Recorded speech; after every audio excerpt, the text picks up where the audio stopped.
Okay, so today we're going to be focusing on planting onions. Now, I know a lot of people are going to probably say, why are we planting on January 8th for onions?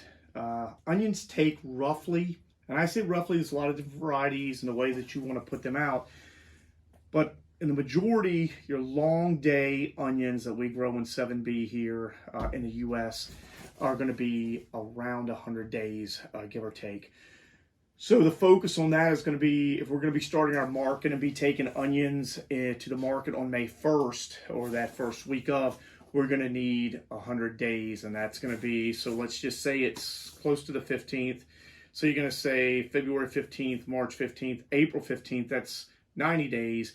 And then we're going to roughly put in about 10 to 15 more, add that in for May 1st to be able to get in some really good onions. So I'm going to show you all a couple of things of what we do and how we have a lot of success with our onions. It's cold and dreary outside, not the best day to be out doing anything on the farm, and this is a perfect day in the greenhouse to really get started. So one of the first things that I use on the farm in the greenhouse is one of these start mats. Now I'm going to put this in the description below where you can get it. I'm also going to put a 48-inch one that I found that has been really good because you can put like 5 trays on that. This one is good for 1 tray and it does the job, but I'm going to be doing a lot of stuff this week. I'm going to plant the onions obviously today, and then I'm going to be focusing on some beets and some other things that are going to take a little bit of time, and we're going to be doing some succession planning. So I want to be able to put some things out on my 4-foot tray that are going to be able to handle things in another 3 or 4 weeks when time comes. So let's get started on the onions. Okay, so first thing I want to show you all is what we use when we plant the onions. A lot of people will put them in trays with the small slots, and we do that with a lot of our plants. But with our onions, I actually just spread them out. I've got a solid bottom tray that I'll be using as the base, and then I have a tray that I just actually got from when I bought some of my other seeds, and they had the trays in. But as you can see, I hope you can, they have holes in the bottom. And so the holes in the bottom are going to allow for water to go through. And that will slide right down in. I can water them. And I'm just going to sprinkle all of my seeds out. That's going to allow for the onions to come up, and then I'll separate them later. I want to show you all the mix that we use up here. And the mix that you had that I'm going to show you is actually a combination of my compost that I have here on the farm and this mix. So I'll show you the mix, and then what I've already pre-mixed, I'm going to show you how we do that. So here's the mix. A buddy of mine told me about this and it works great. This is Pro Mix. Again, another link on the description below. This is actually something you can get off of Amazon. This is the vegetable and herb mix, premium organic vegetable and herb mix, and I highly recommend it. I'm sure you can see this upside down. 20% bigger plants, feeds for around 3 months. Everything's organic. That's what we use. This stuff is amazing. Now, let me tell you a little bit about it.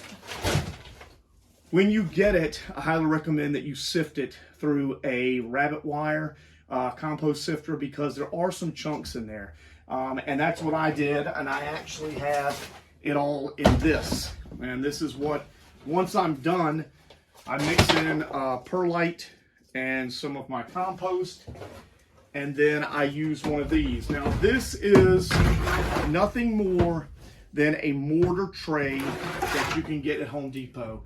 Okay, I went there this morning and got this. They also have them at Harbor Freight. They're about $10. So I'm going to take the dirt and I'm going to put it in this. And I'll show you why I do it this way. It's a lot less mess, and it allows for you to be able to really handle what you're doing. Okay, so I'm going to put about that much in here.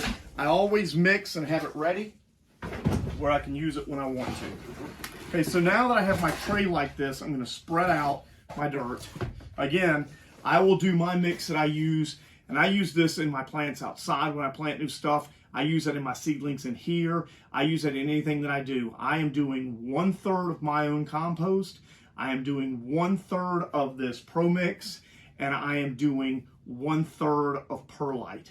Every now and then I will throw in some peat moss, but this has a suffice amount, and if I can't get this Pro Mix, sometimes, especially with the economy and the way things have gone here lately, the price has gone up on a lot of that. I will just use a peat moss, but this is only about $5 more than your big block that you're going to get of peat moss, and this expands. So just keep that in mind. But again, peat or the Pro Mix, Perlite, Compost. All right, so you just take this tray, and I like this because I can set it down in here and there is no mess. Okay, so I can take this, put it down in here and not have any mess in the greenhouse and get this the way I want it. Get it in both sides and get that all down in here, as you can see. Now, I'm going to take this and I'm going to water it once I get it in the tray. You don't want to put the seeds in when this is wet, or excuse me, when it's dry, because if you do, especially with tiny seeds, they're going to dissipate and they're going to go wherever the water goes. And then when they do sprout, you're going to say, why do I have a big bunch? You know, why do I have 1,000 seeds right here and I don't have any over here? This is also good because when you do this, you can see the holes in the bottom. It's going to allow that to go. So there's that. Now let's get to some watering.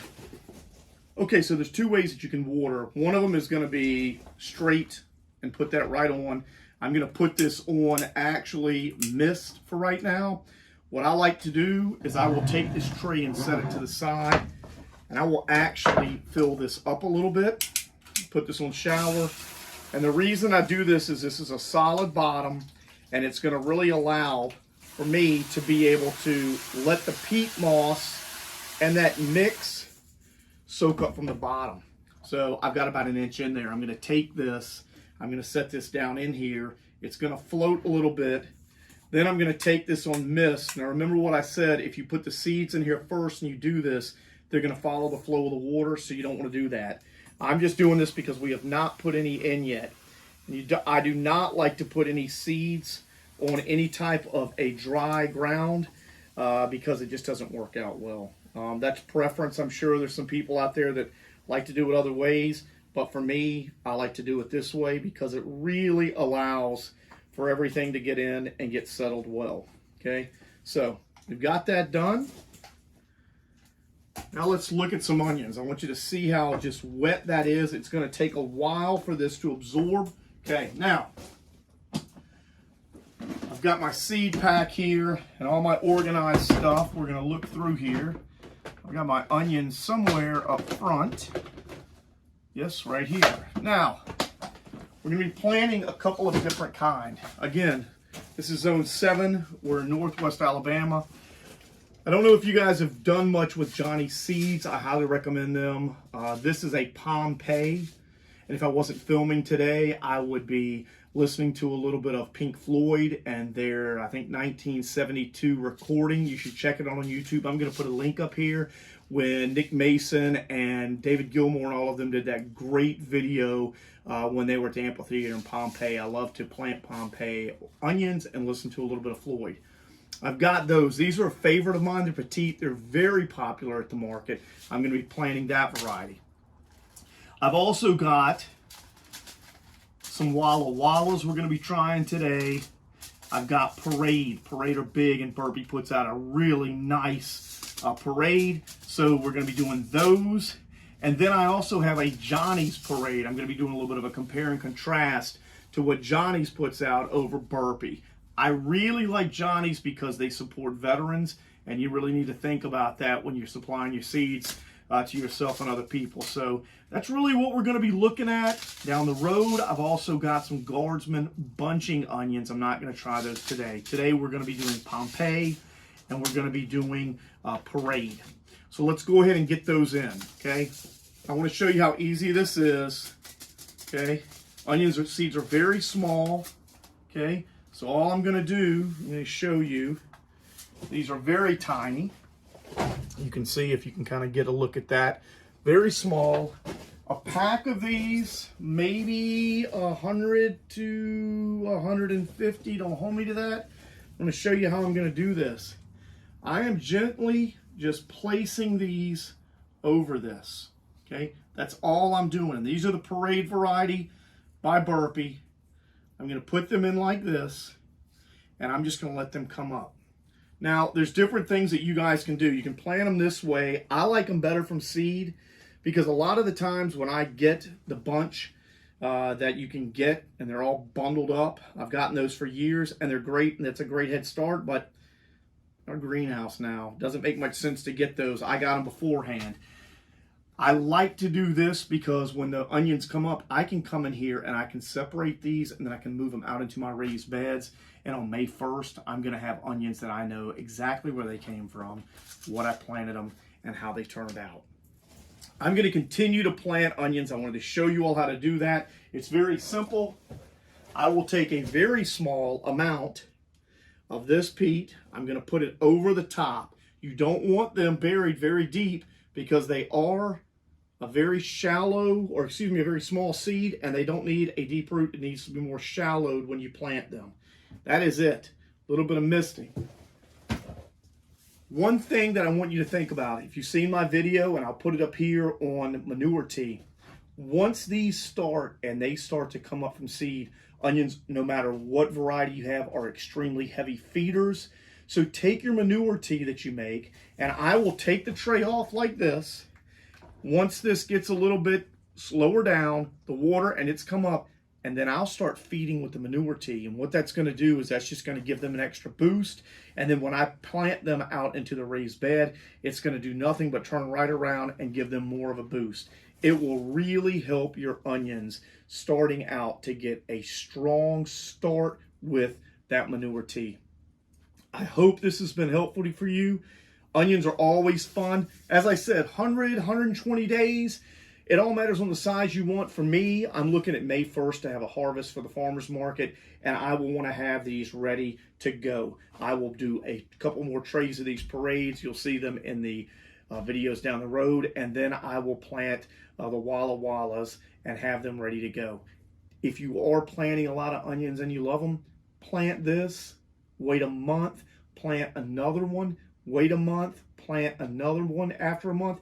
Every 30 days have a volume of onions, and they're so easy. They're companion plants for your tomatoes. You can put them at the bottom of cucumbers.